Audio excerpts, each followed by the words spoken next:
ओम शांति। हम सभी 3D world में रहते हैं और इसलिए देखा जाता है कि देखो हर चीज़ 3 है।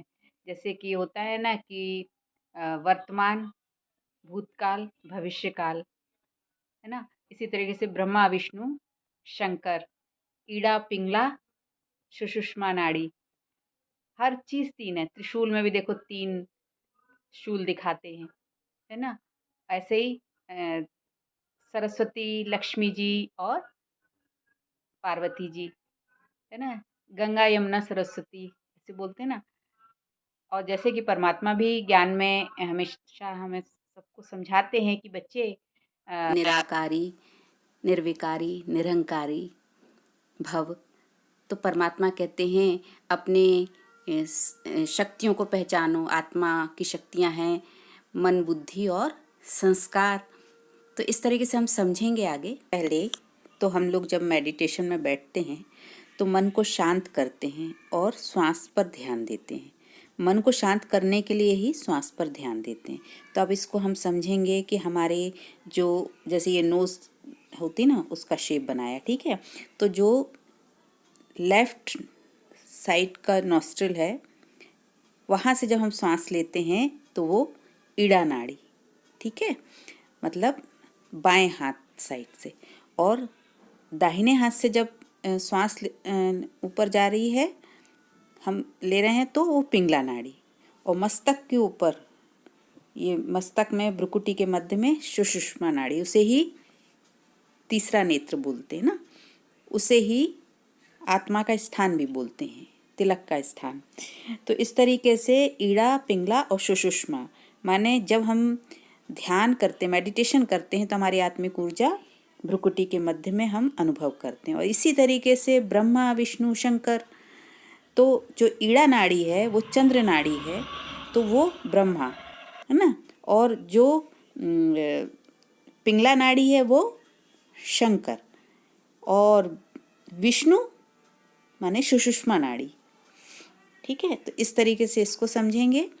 फिर इसमें और भी आगे जैसे आता जाता है कि जब हम मेडिटेशन करते हैं तो हम अपने श्वासों पर ध्यान देते हैं और शांत मन से फिर हम अपनी शांति को अनुभव करते हैं, ठीक है। तो ब्रह्मा की स्टेज है शांति की। जब हम शांत स्वरूप स्थिति में हैं तो हम ब्रह्मा स्टेज में हैं। फिर हम अपने विकारों को भस्म कर रहे हैं परमात्मा की याद में, तो हम शक्ति स्वरूप स्थिति में हैं, है ना। और जब हम अपने दिव्य गुणों की पालना कर रहे हैं, अपने अंदर अंदर ग्रहण कर रहे हैं परमात्मा के गुणों को, तो हम पवित्र स्वरूप हैं। तो इस तरीके से आत्मा जब परम धाम में होती है तो 3 गुण उसके होते हैं। कौन कौन से? शांति और शक्ति और पवित्रता। तो ये 3 गुण होते हैं। तो इस तरीके से इसको समझेंगे। तो हम मेडिटेशन में बैठे हैं आलती पालती मार के, है ना, योगावस्था में। तो इस तरीके से ही आकृति बनती है ना। अब इसको हम ध्यान से देखें तो या तो आप स्थूल में इस तरीके की आकृति देखें या अपने नोज़ की तरफ ध्यान एकाग्र करके भ्रुकुटी के मध्य में एक सितारे को जब हम देखते हैं तो उसको अनुभव करेंगे। तो जब हम ब्रह्मा की स्टेज में हैं, माने कि हम मन को शांत करके व्यर्थ विचारों से अपने आप को मुक्त करते जाते हैं, तब हम क्या होते हैं? निराकारी स्टेज में होते हैं, माने आत्मिक स्टेज होती है हमारी फिर। और फिर जब हम अपने विकारों को भस्म करते हैं परमात्मा की याद में, तो वो निरंकारी स्टेज होती है। और जैसे जैसे हम दैवी गुणों को धारण करते जाते हैं परमात्मा की याद में, तो वो निर्विकारी स्टेज होती है, ठीक है। तो विष्णु वाली स्टेज जैसे कहेंगे, है ना। तो हम अपने दिव्य गुणों की धारणा करते हैं, परमात्मा के गुणों को याद करके अपने अंदर वो गुणों को धारण करते हैं, तो वो गुणों की फिर हम पालना भी करते हैं। तो इस तरीके से ब्रह्मा माने कि जैसे हम जानते हैं GOD गॉड, जी माने जी फॉर जनरेटर, है ना, उत्पत्ति करना। तो हम दिव्य श्रेष्ठ संकल्पों की उत्पत्ति करते हैं सतयुगी दुनिया को रचने के लिए। और फिर हम अपने अंदर के विकर्मों का विनाश करते हैं, तो वो हमारी शंकर वाली स्टेज है। माने कि हम एकाग्र चित्त होकर जब परमात्मा को याद कर रहे हैं तो हमारे विकर्म विनाश हो रहे हैं। तो वो स्टेज जो है वो होती है शंकर वाली स्टेज।